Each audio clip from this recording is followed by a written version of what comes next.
to talk about one of my personal favorite topics, which is designing immersive and interactive experiences. The excitement about this story, it's a new medium, right? And that means you've got new opportunities to impact your audience. Now, speaking of new mediums and impacts, one of my favorite and kind of apocryphal stories comes from the early days of filmmaking. You might have heard of these folks, the Lumiere brothers, right? They were some of the first to experiment with making movies. And one of their first films was this one, Arrival of a Train at La Ciotat. It's about 50 seconds long, and so the story goes. When it premiered, audiences were so frightened by the train coming towards them that they ran out of the theater in droves.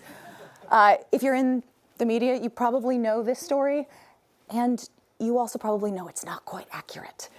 Well, it's a fun idea that a piece so moved people that they fled their seats for fear of a runaway train. I actually like the real reports from those early viewers even more. Listen to this. The locomotive appears small at first, then immense, as if it were going to crush the audience. One has the impression of depth and relief, even though it is a single image that unfolds before our eyes. You'd think you were there. Now this is a quote from Félix Renaud, one of the first viewers of this piece. And it's clear he wasn't scared, some wordplay about crushing the audience aside. He was captivated. And I think that's what we're all chasing as storytellers, that moment where the audience dives in. Now earlier, Elliot spoke about how you can create immersive video that captivates your audience. But keeping them connected if your story goes beyond this frame, well, that's what we're here to talk about today. So I'm going to share some best practices and some design fundamentals for when you're making media apps, games, and experiences for visionOS. We'll start with talking about immersion, then explore how you can add interaction to your stories. And I'm excited to share that we'll have a special guest speaking about their studio and how they're using immersion and interaction, so stay tuned for that. Then we'll take a look at how to craft great spatial interfaces that enhance your content rather than distracting from it, and find out how to make our environments and experiences come alive with sound. For all of these, I'm going to have some examples of some of the great apps already available and on this platform to help get you started. All right, let's dive in. So immersion. As I mentioned this morning, creators can make experiences for this platform that start at any level of immersion. And they can also change that immersion for their experiences throughout. And this means that immersion is not just a setting. Immersion's a tool. Now, we're no stranger to storytelling tools if we're filmmakers or artists or designers. If I'm shooting content on iPhone with an app like Kino, for example, I can frame my subjects, zoom in for emphasis, and I can even change focus if I want to help tell a story.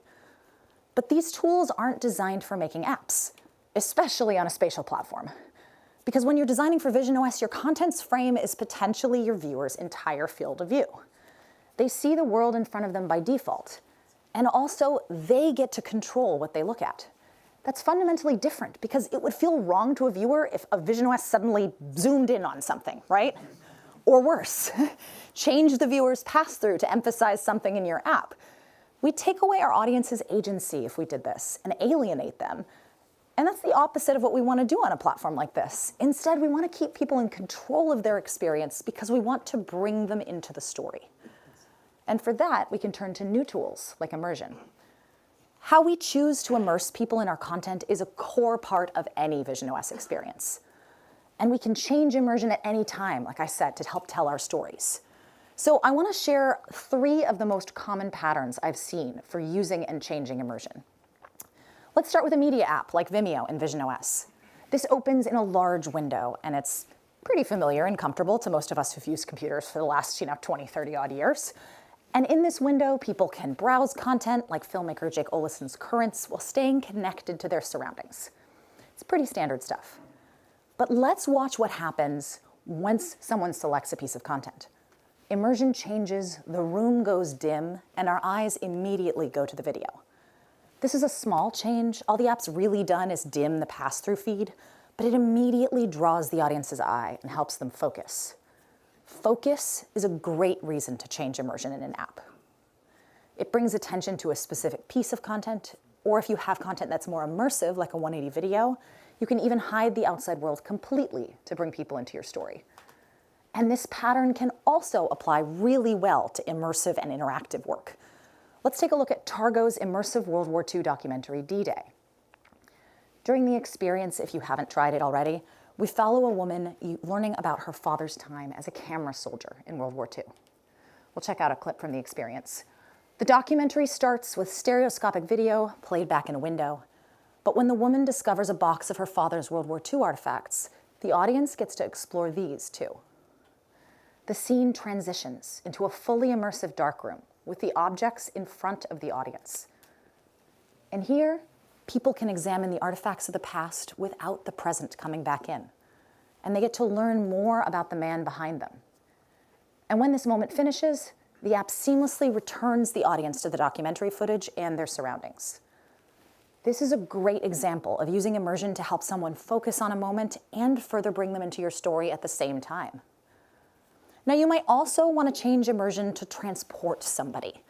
This can bring your world to the audience and really immerse them in your content. Rewild, an interactive documentary from Foria, does this really well. Like D-Day, Rewild starts simple. Video playback above a model of Earth to help people learn about our changing ecology. But as the documentary progresses and the viewer dives into this underwater world, the world starts to come in to us. What I love about this example is how well it brings the world to the audience. And it's subtle. The audience never leaves their own room, and Foria doesn't try and turn the entire room into an ocean, right? Instead, they bring in immersive content only for key elements in the story, providing those wow moments that really pull someone in. You can use any level of immersion to provide this sort of transportation, but I particularly love that Foria chose to blend their content with the audience's surroundings. And that's because the message of this documentary, it's about our stewardship of the planet. So it makes sense that the audience is living in the audience's, or that content's living in the audience's room. It's making them part of the bigger picture. Now, experiences can also use higher levels of immersion to fully transport people where appropriate. For instance, an app like Explore POV uses 180 video and also Apple Immersive Video to bring people to entirely new places. And you've also got apps like Disney+, which use full immersion to put audiences in the worlds of their stories while they watch content, like the Containment Room from FX's Alien Earth. Focus and transportation, they're the most common reasons for media apps to change immersion levels. But there's one more. It's the trickiest, but it can be incredibly effective when it's used appropriately. And that's narrative. Now, immersing someone for narrative reasons, it's going to look very different depending on the experience and the app that you're making. But there are a few patterns I've seen in apps that do this well. Let's look at a few examples, starting with Encounter Dinosaurs. Here, the audience comes face to face with prehistoric creatures. Once we press start, they encounter their first one, a small butterfly. This is a creature that doesn't feel terribly out of place in a real room, as it eases people into the interaction and the experience. And when the butterfly leaves, it creates a portal, or a doorway, for people to meet some of the other creatures of that period. And the audience, they're now ready for that next prehistoric encounter. The pacing here is really great, and it helps bring people into the story. It starts in someone's surroundings to set the stage, then slowly builds up to bigger moments. And while you can change immersion more abruptly if you want to provide shock value, an app that starts with you meeting a giant carnivore is going to provide a very different and visceral opening experience. You might lose people right off the bat if your Rajasaurus is not an idea of a warm welcome.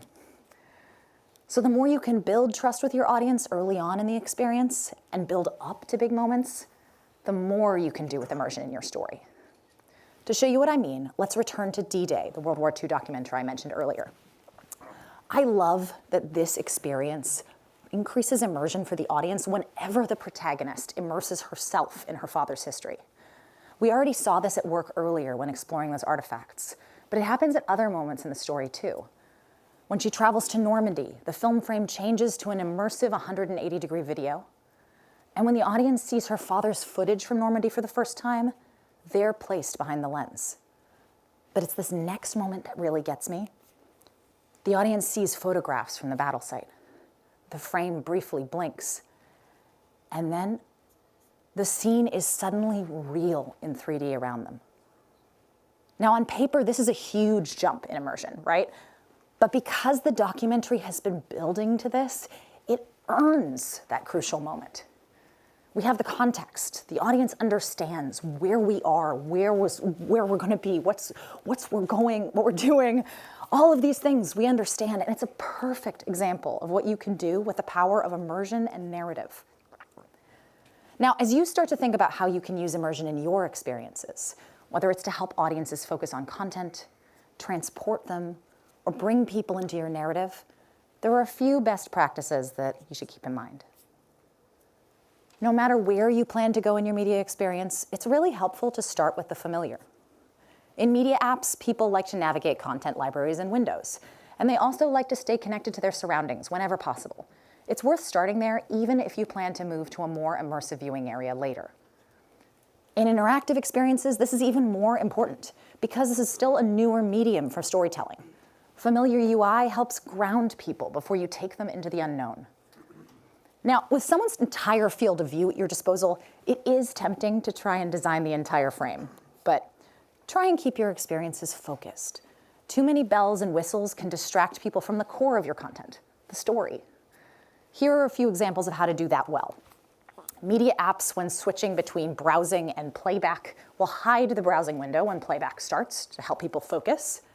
Experiences with more immersive content, like Rewild here, place all these things in front of the audience, so they're not searching for the story. And environments that sit alongside content, like FX's containment room from Alien Earth, have different animations, sounds, and lighting, depending on whether you're browsing media or watching it. When you decide to change immersion, smooth transitions make all the difference in keeping people connected to your content. In a media experience, you might use a slow fade when you're dimming or tinting pass-through to match content, or combine movement and a portal opening when you want to take someone into a fully immersive viewing environment. And you can get a little bit more experimental with interactive experiences like the butterfly and encounter dinosaurs flying back to open a portal. You can even add animations. Like this sample we made from a few years ago, Botanist, this little robot companion literally leaps from the tabletop into someone's surroundings to tend their virtual garden. Now, I do want to close this section with a few words of advice on bigger looking animations like this. If you're going to use them, make sure you ground your virtual content in reality in some way so it feels real. Let's watch this robot again. As he lands on the real floor, see how he reacts from the landing? We see physics at work, and he instantly feels more real to us. It's also helpful to keep the majority of the room or environment visible and unmoving during the animation for motion comfort. To show you what I mean, let's isolate the animation in this scene. So here's our little robot. Despite how big this looked in the previous clip, as we play it, you can actually see that it takes up a very small part of someone's field of view. While they can move and they can have big actions to follow the scene, the animation itself is small and compact. And everything else in the virtual scene remains stationary, so people can stay comfortable and connected to their surroundings. You can do bigger immersion changes, like we saw with D-Day. And this is where prototyping, testing, and testing again becomes crucial. Let's look at an example from the spatial puzzle game Black Box. There are lots of moments where Black Box plays with immersion, but my favorite one asks players to physically lift their hands up and rip the existing world apart. If you haven't tried this game yet, I can confirm this works, and it feels wild. But it works, honestly, because it's driven by a gesture. Even though this changes someone's entire field of view, because they're driving the action, they feel in control. Let's imagine this same moment without that gesture. You're sitting in your surroundings, you're playing a game, when suddenly a rip in space sucks you into a new environment without warning. This action is technically immersing you in content fully, yeah, but it actually breaks the feeling of immersion entirely. Just like we talked about at the beginning of this section, if you take away your audience's agency, they get yanked out of your story just when you're trying to draw them in. And as cool as something like this might sound in your head, you have to think about how you can take care of your audience. Immersion is a powerful tool for media experiences, but we have a responsibility as storytellers to consider the audience experience whenever we use it. And remember, this is still a new platform. your app might be the first thing someone sees on visionOS and the first thing they try. So it's important to make sure that that experience is a great one. Of course, immersion is not the only tool at our disposal. Your visionOS experiences can add interaction and give audiences the chance to be part of the story in a way that they just can't with traditional media. And that's because even minor interactions on a spatial platform, they matter. Let's take Haleakala. I want you all to go ahead and look at this. This is an environment built into visionOS that people can view on its own or pair with background content. Now, it's a beautiful vista. It's really nice, good to sound, just good to just like listen to it. But I got a question for folks in the room. Would you call this interactive? No? I would. Now, it's not a big interaction. It's passive for sure. And it's more of what I'd call a lean back experience. There's not a lot to do. But because a spatial platform like visionOS can target the audience's field of view, it's always interactive for them in some way. The viewer has agency to look around, listen to the world, and enter or exit the experience. These are all verbs that the audience is doing. We're interacting here. Now, this kind of interaction, it's not going to change the world of the story, right? If I stare at this rock, it's not going to suddenly sprout eyes and run away from me. But this world still might affect me. It might make me calmer or transport me. And even passive interaction like this can be a compelling experience for people, especially if you already have great content like this virtual environment. That said, there's so much more you can do with visionOS. We already saw how D-Day offers limited but meaningful pieces of interaction taking place at key moments in the story. And while these interactions only temporarily affect the world and the story, they definitely impact the audience. There are lots of different visionOS experiences that take advantage of limited interaction, like meditation experiences, guided stories like D-Day. You'll even find limited interaction in another one of our system environments, Jupiter, which offers controls to change the time of day. Essentially, almost any experience where the audience can be momentarily part of your world would fall into this category. Now, there is a special type of limited interaction that I personally love, and that's hidden interactions. These tend to not be crucial to an audience or an experience, but they add so much delight. Now, to show you what I mean, let's return to the mountains and Haleakala. Now, I lied a little bit. I told you this is a passive experience, and it is. But if you're willing to explore and, say, shout to the mountaintop, "Echo! Echo!" Cool, right? The environment can use sound from my mic and play it back with a custom reverb, making it feel like my voice is really echoing back from those distant cliffs. This is such a tiny little thing, but it's the kind of interaction that visionOS does so well. It feels natural, and it makes such a big difference to how present I feel in this environment. And I really encourage all of you with visionOS and Vision Pros yourself to go try this. It's very fun. There are a couple of environments where you'll get different reverbs depending on how loud you yell. And when you're trying to make spatial experiences feel like you can live in them, interactions make all the difference like this, especially if you're doing experiences that offer more active, in-depth moments of interaction.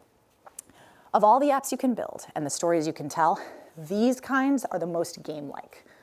Stories like Encounter Dinosaurs invite the audience to talk and interact at multiple points. And these interactions often affect the world, the story, the characters, as well as how the audience experiences it. I mean, for those of you who haven't played this, how the audience interacts in an app like Encounter Dinosaurs literally changes the ending of the story. And while this is really cool, you also have to take a step back and say, not every experience for visionOS needs to be this active, right, in their interaction. They may not even need limited interaction. So when you're thinking about your stories, the first question you should always ask yourself is when and why you should add interactions. When I meet with people about their visionOS projects and we talk design, I have a few questions about their interactions I like to ask to help dig into this. First, is this interactive moment meaningful? Or is it more of a distraction to your audience? Is it helping make them part of the experience? Does interacting reveal a hidden element of the story, something I wouldn't be able to learn just from looking around, watching a video, or reading a page? And lastly, does this moment progress your story, or does it distract from it? I want to look back one more time at that artifacts from D-Day. because I think it has some really, really great answers to all of these questions. First, is this moment meaningful? 3D objects on their own aren't incredibly meaningful, but here it's all about context. In that moment, the narrator has just described the feeling of opening these boxes. And when the audience transitions from that video to interaction, they take the narrator's place. They're now physically handling the objects she's just described, and they become more connected to the content as a result. When they get to examine these objects, they can turn them around or read an inscription, and that gives them information they wouldn't otherwise get from the video. And this all adds to the story by giving the audience space to process the emotional weight of what it feels like to go through a parent's belongings and perhaps see them in a new light. All in all, it's a really impactful moment of interaction.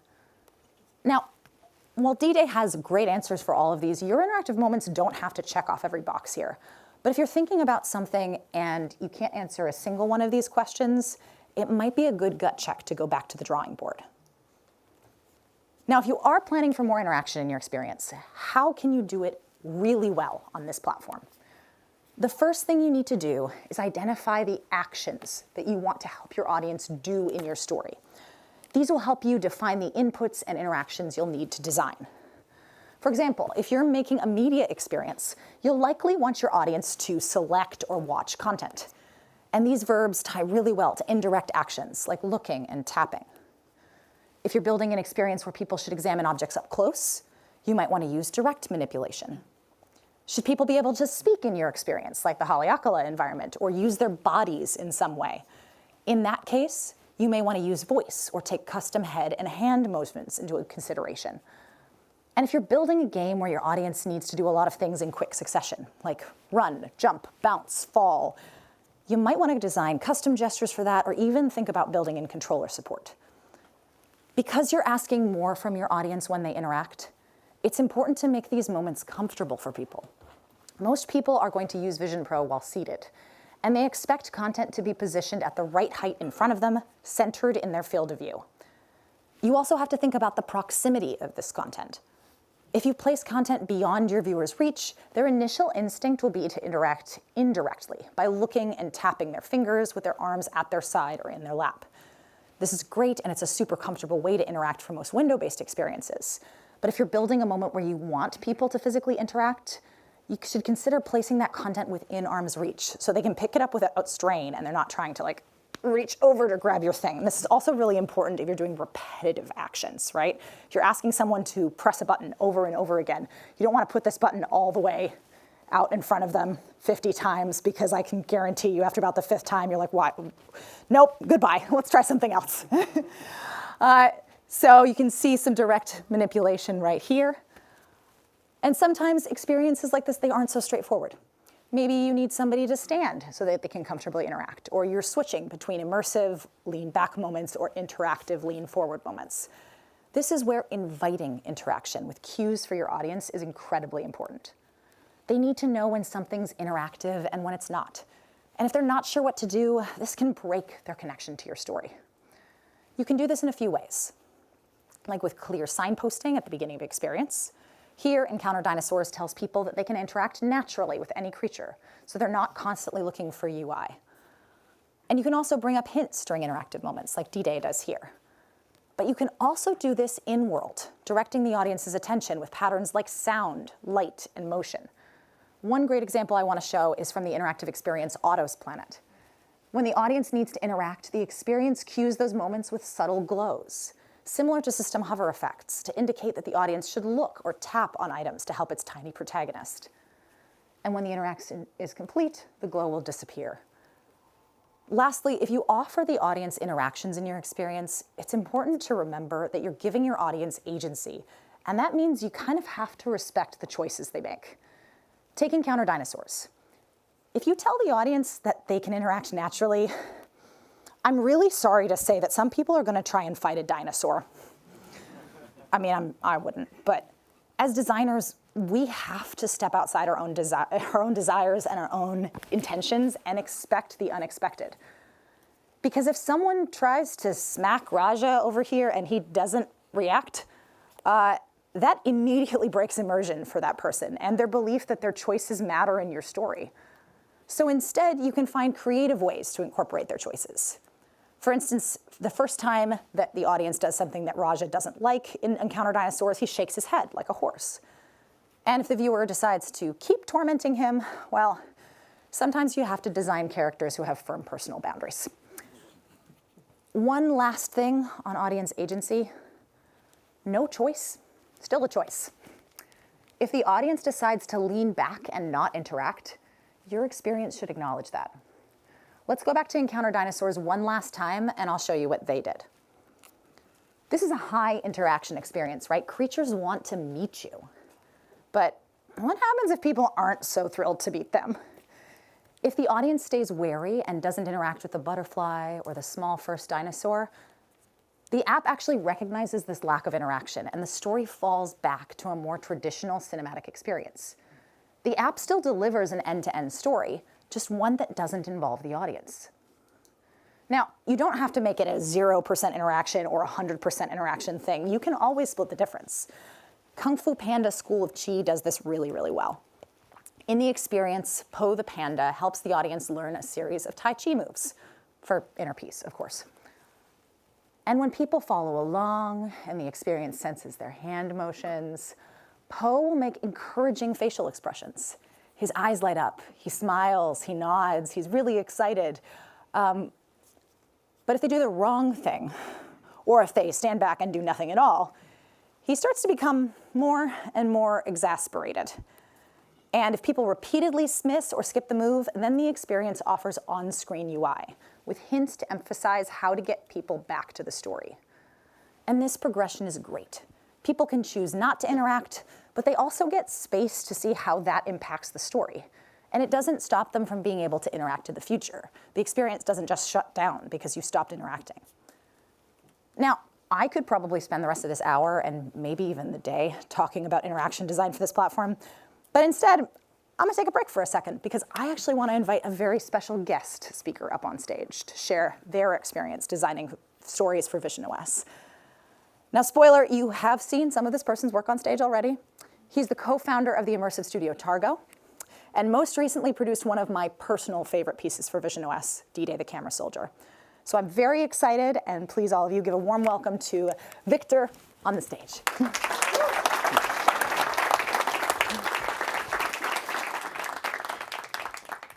Hello, everyone. First of all, thank you, Serenity, thank you, Elliot, and thank you, everyone at Apple, for holding this event. It's truly incredible to see the entire community, the immersive community here, and I'm thrilled to be presenting. So my name is Victor Agulon, and I'm the co-founder of Targo. Today, I'm here to talk about crafting interactive and immersive stories for Vision Pro. But before, I'd like to start with a quick word of introduction on what we do at Targo. At Targo, we believe in the power of immersive technologies to connect with the real world. From the very beginning, we fell in love with the sensation of presence. We love the feeling of being there, of meeting real people, of exploring real places, of being inside real stories. Targo, we're an immersive documentary studio. We create original immersive experiences for mainstream audiences. I co-founded this company 8 years ago with Chloé Rochereuil, the immersive director of our films. Our team handles everything in-house, from concept to post-production, and we're constantly pushing the boundaries of immersive storytelling, both narratively and technically. Over the last 8 years, we have published dozens of documentaries, a series on women chefs in gastronomy, true crime investigations, historical experiences that take you back in time. And we leverage all technologies: immersive video, 3D modeling, 3D real-time environments. We always start with the story, and then we choose the right technology. But today, I'm here to share learnings about an experience that we created and designed specifically for Vision Pro called D-Day the Camera Soldier. It is a 20-minute documentary that we produced in collaboration with Time Studios. We released it last May, and it's now available on the App Store.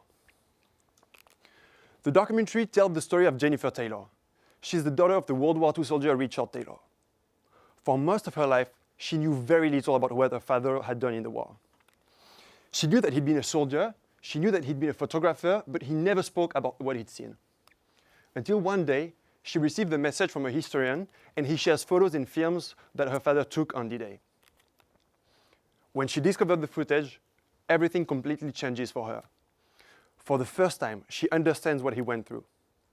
He was in the very first waves, he filmed everything, but he never spoke about it. His footage turns out to be the only existing film of the D-Day landings. And for Jennifer, it became the great way to connect with her father. And this documentary follows her on this journey to reconnect with him. Over the past years, we've really been shaping our own philosophy for immersive storytelling. And today, I want to share 3 of its core ideas applied to Vision Pro, starting with the most important one for us, being intentional about immersion. For every project, we always ask ourselves this very simple question that we've heard before: why does this story need to be immersive? What can we achieve here that we couldn't possibly achieve with any other medium? With this documentary, we used immersion to transform time into a place that you can explore. More than showing you the past, you can literally move through it. In the documentary, the audience will find themselves in the exact same location 80 years apart. And it creates a sense of wonder that I've only ever experienced in immersive. The second concept was the idea that immersion should mirror the story. The whole documentary is built around this idea. The more Jennifer dives into her father's story, the more she's immersed in it, the more the viewer is immersed alongside her. So let's see what it means. The documentary begins with a 16:9 3D video. At this stage of the story, Jennifer doesn't have the full picture yet. So visually, she's literally boxed in. To capture these moments in 3D and in 8K, we built our own custom Blackmagic 3D camera system. It creates this beautiful magic window effect, and it gives the feeling that the audience is looking right into her world. The turning point in the documentary is when she learns about her father's role on D-Day. That's when the experience becomes fully immersive. She returns back to Normandy to immerse herself into his memories, the frame expands, and the audience is immersed alongside her. They are now part of the story with this beautiful, crisp, immersive video. For us, immersive video is the most powerful way to capture the authenticity of a moment. It's the closest you'll ever get to meeting a person in real life, especially with the new Blackmagic Assassin immersive camera. But crafting meaning through a 180 lens is a real art. Finding the right framing, the geometry, the perspective, the distance, it's all very subtle. For us, the craft of immersive video is about mastering that feeling of belonging to a moment. The final step of immersion in the documentary is about bringing the audience back in time. At one point, she returns exactly to the spot where her father landed on Omaha Beach. She closes her eyes to remember the D-Day, and the audience will be transported back to 1944 on the day of the landings. They see the photos, and suddenly, they're inside the frame. They're in the exact moment the photo was taken with incredibly immersive sound design. You really have to picture an immersive and interactive 3D bullet time of iconic D-Day moments. And this actually builds on top of our immersive video capture, because the scenes here are fully built in 3D, from the ground up. The audience can literally move inside of them. This is a craft that we've developed at Targo over the years that truly brings the past back to life. For us, it is the ultimate immersion. And this is how, by being intentional with immersion, we can truly serve the story. But immersion in the documentary or in any immersive experience doesn't come only from expanding your field of view. It also comes from bringing people closer to the story, physically, by letting them interact with it.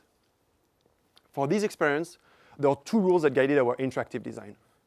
First of all, it's the belief that someone's attention is more important than their actions. Interactions should only enhance your experience. They should never take anything away from it.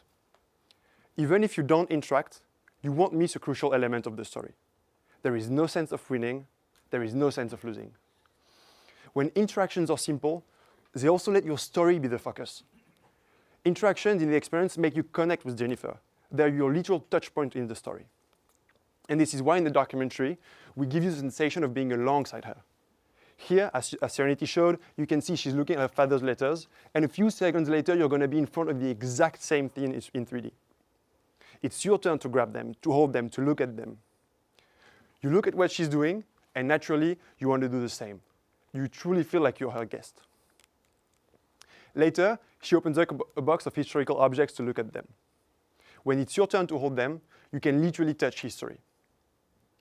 And during all these interactions, the narration always continues and ends after a set duration of time. It ensures that the story keeps on moving forward. But interactions don't always require the viewer's input.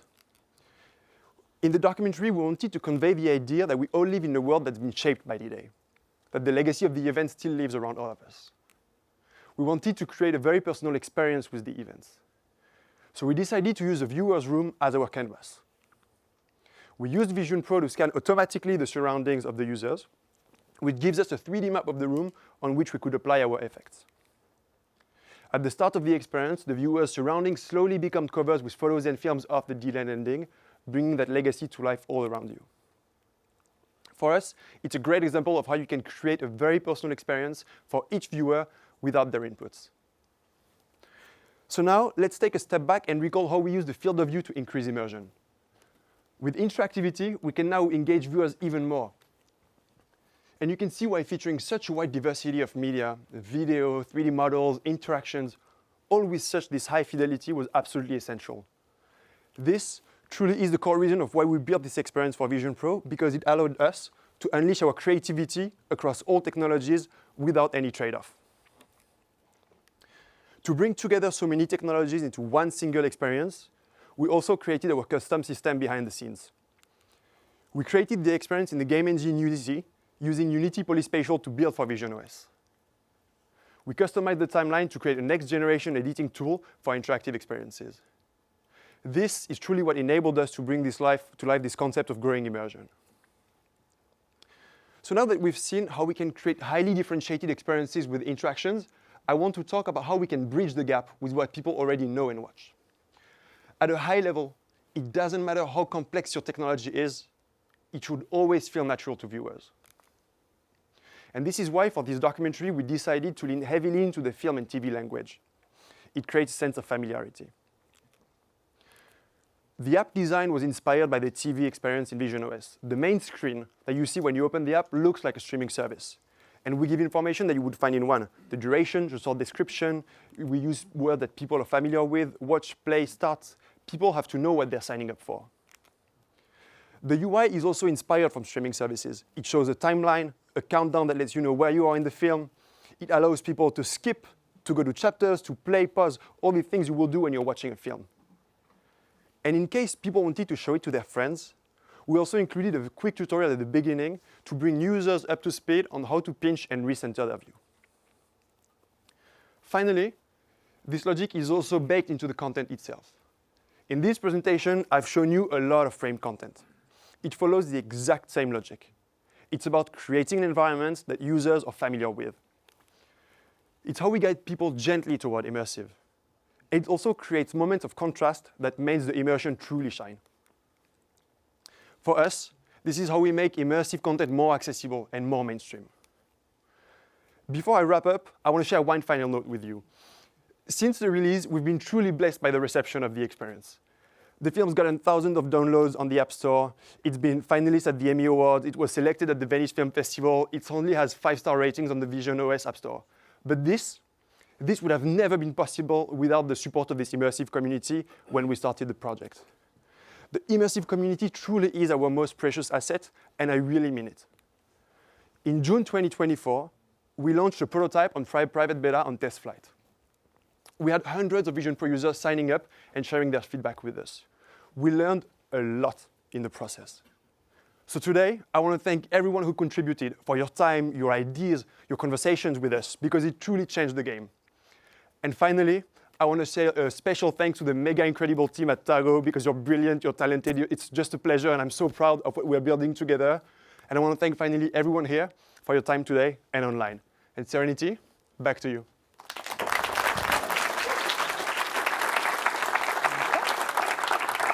Oh, man. I get a little touched listening to Victor talk about this. This community's really special. I love seeing the support that everybody's been giving to each other over the last year or so that this platform has been active, especially the immersive media creators. And I really, really love seeing the work that some of you have already put out and what else has come out so far. And I'm looking forward to hearing what else you folks have cooking up. Now, immersion and interaction on this platform, they get a lot of glory. And rightfully so. It's really, really cool what you can do. But great interfaces and laying out your content well in 3D space, this can also make all the difference between your audience diving into the details of your story or being yanked right out to the surface. So we're going to talk a little bit about those two areas. Now, interfaces, they are the backbone of your apps and experiences on this platform. They're used for navigation and hierarchy and to easily read about or find content. And on a spatial platform like visionOS, your interfaces will move off screens and live in the audience's world. They might be used in a small space like a train car or a wide open living room. And whether you've designed interfaces for years or you're learning design to support your immersive media content, there are some unique considerations for this platform. I'm going to highlight two areas today that I think are particularly relevant for media apps and experiences. Best practices for spatial placement of your content, as well as how to make your interfaces easy to use. Let's start with placement. Now, because visionOS is a spatial platform, you can take advantage of depth and people's surroundings in laying out your content. If your experience starts in a window or a volume, it's placed automatically in front of the viewer on launch, centered in their field of view. This applies even if they're laying back at an angle like on a couch. And this way, your audience can immediately start enjoying content no matter where they are. When you're placing virtual objects, however, by default, they're placed a little bit differently. They're relative to a coordinate space on the floor in front of the viewer. Now, this does mean that because content is placed relative to the floor in front of the viewer, if they're angled in some way or standing, they might not quite get the scene that you originally planned. So there are a few different ways to solve for this in your apps. One way is to start in a window, then have your audience place content themselves. I want to check out how Paradise, an educational experience that you saw a little bit earlier, does this. Now, Paradise lets people explore a fantastic vintage car collection. It begins the experience in a browsing window, which appears right in front of the viewer. And when they select a car, you've got this small 3D model that appears, and it's attached to the window. So when people move the window, the car comes with. But that's not where this experience ends. The viewer can tap and drag on the model to physically place it wherever they'd like. And if they want to make that a little bit bigger, they can pinch or they can double tap, and it becomes life-size in their room. This is a great example of a progressive and scaffolded flow for your audience. They still get an awesome experience even if they just want to browse from a window. And if they have some free space, they can pinch and size the 3D model to where they'd like it. But if they want that full vintage garage experience, they can opt in. This is helpful if you're starting in a window, but you might be asking, like, what if your environment has 3D content from the start? What if you have an environment? Well, there are a few things you can keep in mind as a designer to ensure that your content gets laid out well for your audience. Vision Pro and visionOS, they let you request the current head position of your viewer. So instead of just placing content in front of them at floor origin, you can also observe their head to make sure they get the right picture. This is also really useful in experiences where you're building a fully immersive environment and you're not quite sure if someone's sitting or standing. Now, one last tip in this vein, did you know that there's a way for people wearing Vision Pro to quickly recenter every piece of content in their space in front of them? No? Some have half, yeah, I can see people like, it's a hardware button, it's the digital crown. So if you press and hold on the digital crown, all of the content will snap in front of the viewer. And remember, the audience always has agency in visionOS experiences. This is really crucial. And that means that, yes, they're going to have content or control over where content is placed relative to them. So at any time, your viewer can press and hold it on Vision Pro to recenter all content, windows, volumes, and even 3D elements in front of them. So if they start sitting or they later decide to lay back, they can press and hold the crown, and they move their content without ever having to physically pick it up and reposition it. Now, this works for windows and volumes, right? They automatically reappear in front of the viewer while 3D content will recenter relative to the floor. Environments will not recenter, right? You're not going to recenter and all of a sudden the floor shifts up to meet you. That would feel a little bit disorientating to people. But if you want your 3D content to be positioned in other ways, you can observe this button press in your experience to let your experience know that a recenter is happening. I want to show you our Mount Hood environment, which does this. So if I'm watching media in Mount Hood and I decide to go from a sitting position to laying down, When I press the recenter, as I said, this environment's not going to change. Environment will stay at that position. But the screen itself will recenter to match my relative eye line. This is a small thing, but these sorts of actions make all the difference to your audience as they experience your content. Now, there are a few specific considerations if you're designing for the viewer's real-world surroundings when we're talking about placement. The first is considering someone's physical free space. For example, if you're designing a portal-based experience and you're like, ooh, I want to put this up against a wall, that docking might look great in a large living room. But what happens if someone has a bunch of paintings on the wall or they want to use it in a much smaller space? I want to show you how Encounter Dinosaurs approaches this, because I think it's really smart. In the background, as it launches, it makes a scan of the room, both to understand the space available to it and to find an appropriate surface to place that portal. But if there's not enough space to just stick the Cretaceous period on the back of a wall, the experience automatically adapts. In tight spaces, the portal turns into more of this wraparound style experience. And in even smaller areas, like say you want to watch Encounter Dinosaurs on a train, the portal will shrink and float in front of the viewer like that. Maybe you want to make content that feels like part of your audience's room, not just using a wall. Well, visionOS has a ton of tools to help here. It can recognize floors and walls, but it can also recognize angled planes and certain objects like tables. Victor just showed us how D-Day and the documentary is mapping the walls and the furniture and to really bring people into the narrative. But you can also use these sorts of tools to make content feel real in a scene, like building a tabletop story that snaps to an actual surface, or an experience where items have physics in your world and bounce off furniture and even get occluded.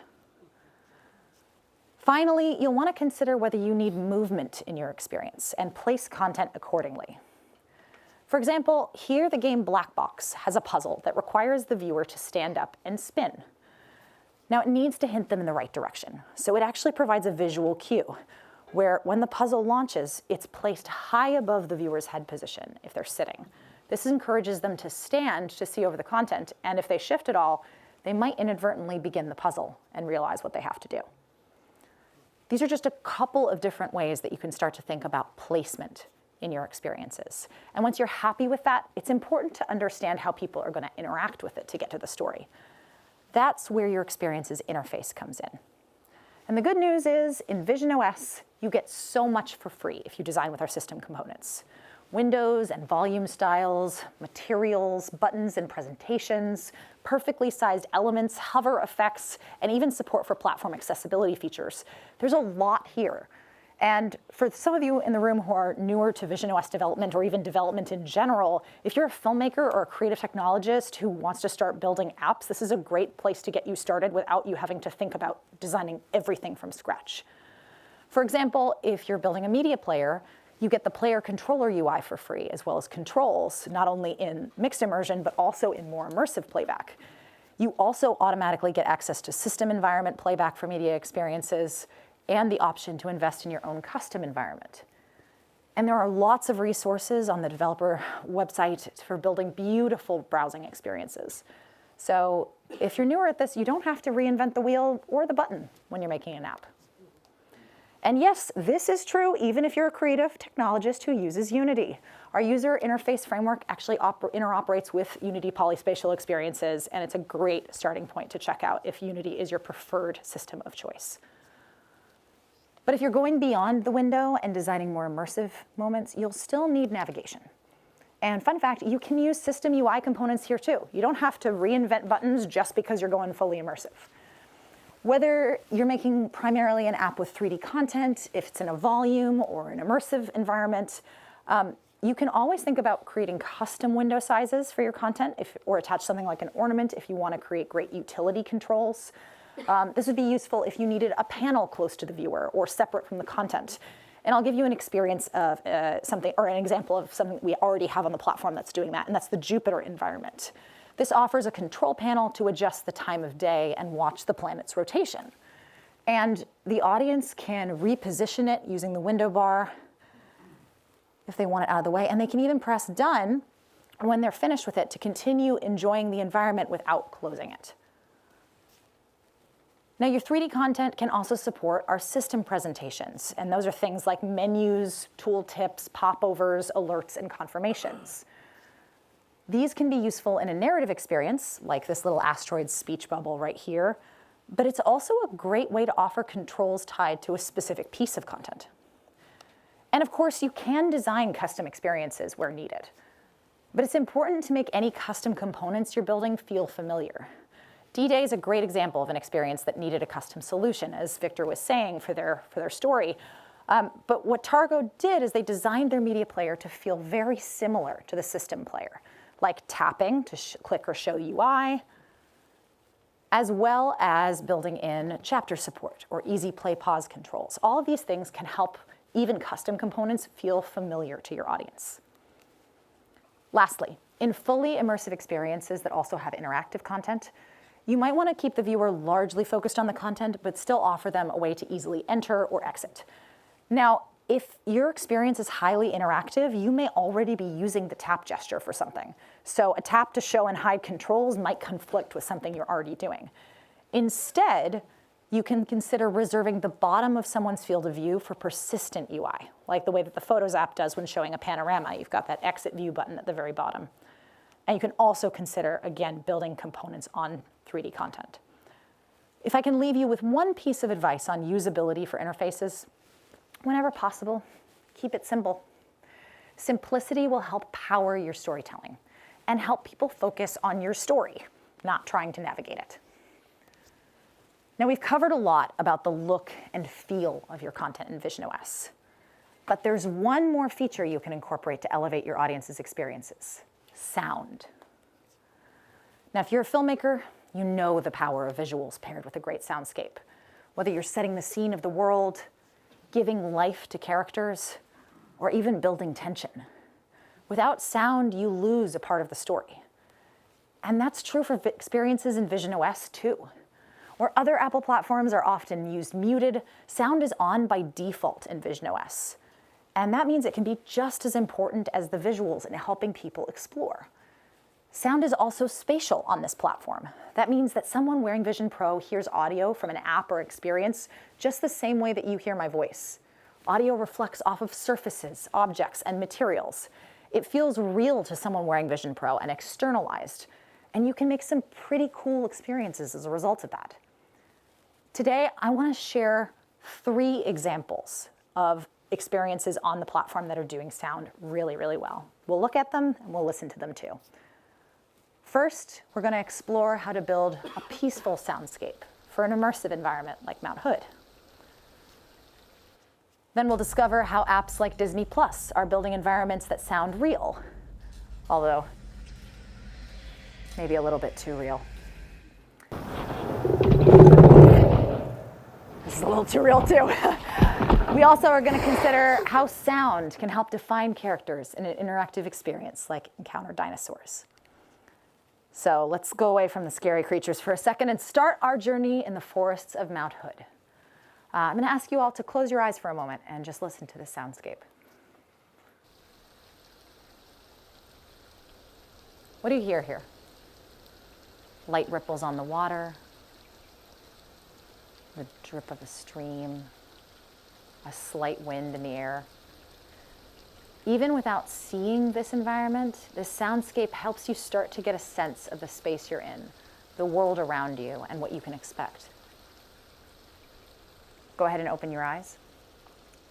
Now, this environment, Mount Hood, is a fully immersive experience for visionOS users, and it has a light and a dark version, as well as a realistic spatial soundscape to match both of those daytime and nighttime experiences. Now, it doesn't demand the audience's attention. It's here to add subtle immersion to the scene. And that's perfect, because this environment's designed to live in the background as people use other apps. Now, I want to talk a little bit about how this environment was designed from a sound perspective. Our design team first took a trip to the actual Mount Hood, and they sampled some of the naturally occurring sounds there. As designers, this is a great starting point. But as our team found, you can't just expect to replicate the sounds of a place one-on-one. There are always surprises. For example, here's a clip from right next to the picture of the lake that we just saw that Danielle Price, one of our sound designers, got on location. I'm gonna go ahead and play this. Hear that loud gargling noise? That's a large water drainage system right off screen. Yeah, the noise is so loud you can't actually hear any of that pretty nature we were listening to 3 or 4 slides ago. In fact, without context, it kind of sounds a lot like, yeah, not really the vibe we're going for. So when you're designing soundscapes for your experience, reality can be a good place to start. But remember, you can also curate it.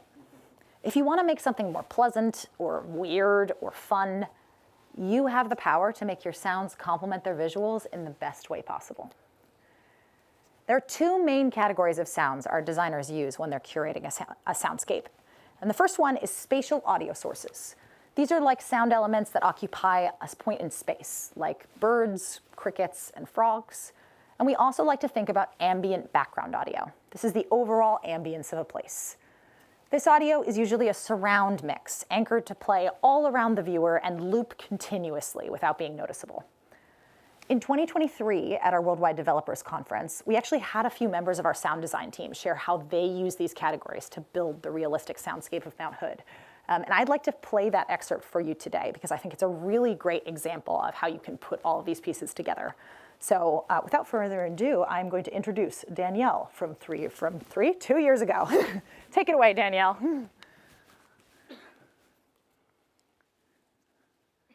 Maybe. Let's see. There we go. First, let's try placing the sounds of the crickets and frogs on the left and the right. Now let's adjust this. It's way too loud and feels too close. So we need to do 2 things. First, turn down the volume of each a few decibels, and then push the location of the sound into the distance so it can sound further away. Let's listen again.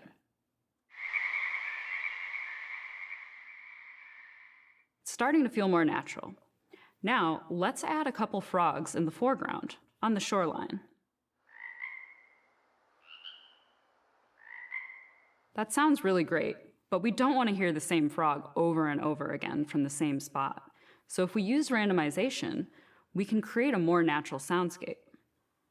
We could achieve that by alternating between a collection of different frog recordings, as well as the location they are playing from. From there, we can randomize the timing of when they are played. Now let's listen to everything together. There's still one more thing we need to add: the overall ambience of a place. These sounds are played in surround, softly adding ambience to the space around you.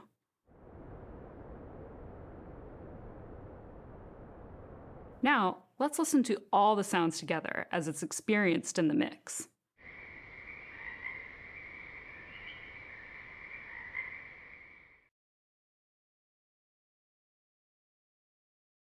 Pretty cool, right?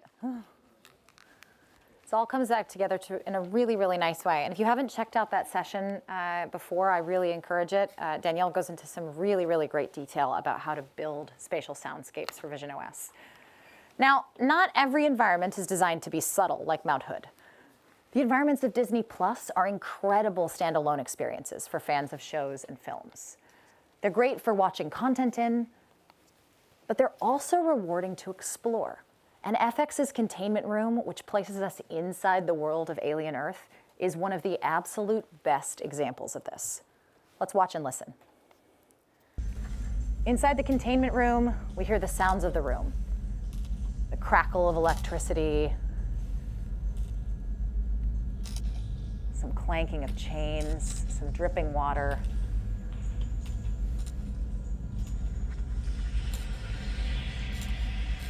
And then we hear the hiss. Cool. Anybody have a flamethrower? So the goal for any environment here is to use sound and visuals to place you in the scene. And the containment room nails this on both fronts. The ambient background, it makes us feel right at home in the sci-fi universe. And if you know Alien or any of the Alien properties, you also know what's lurking the second you hear that hiss. I want to look at this scene again, though, and I'm going to take the soundscape away. So here we are. We still have strong visuals in FX's containment room, flashing lights, creepy containers, dripping water, but there's less buildup here. The tension's just not the same.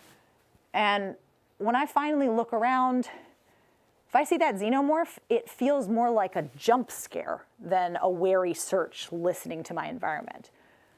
Without the cues that the sound brings, we lose out on some of the story FX is trying to tell here.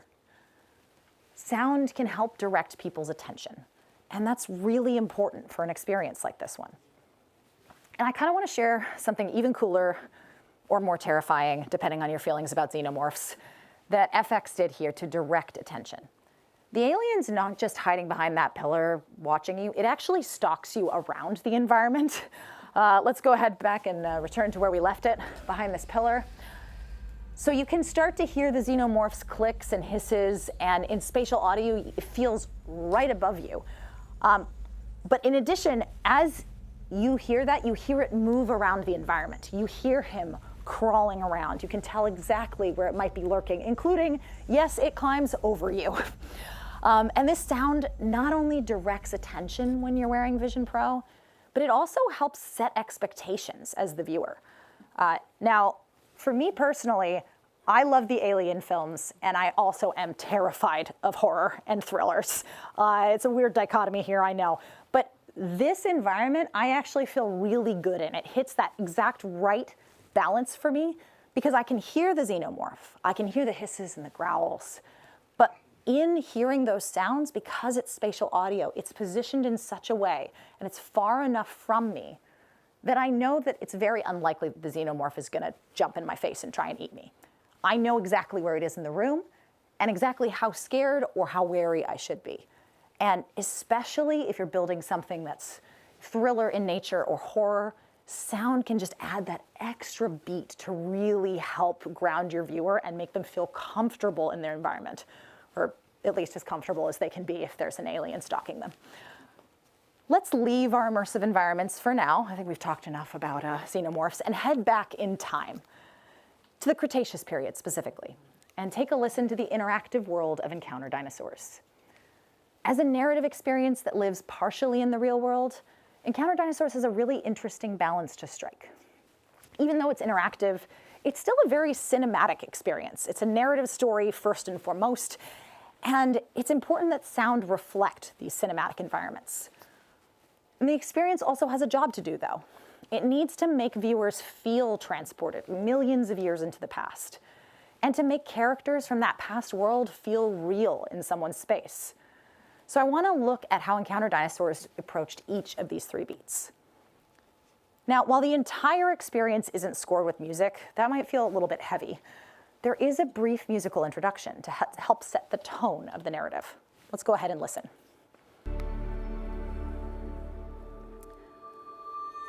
Now this plays around in sort of that surround ambient background mix that we talked about earlier, while you have this interaction with the butterfly.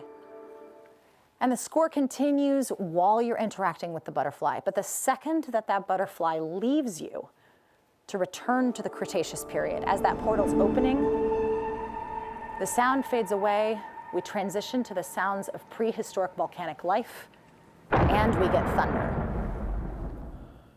Instantly, we have been moved inside this environment.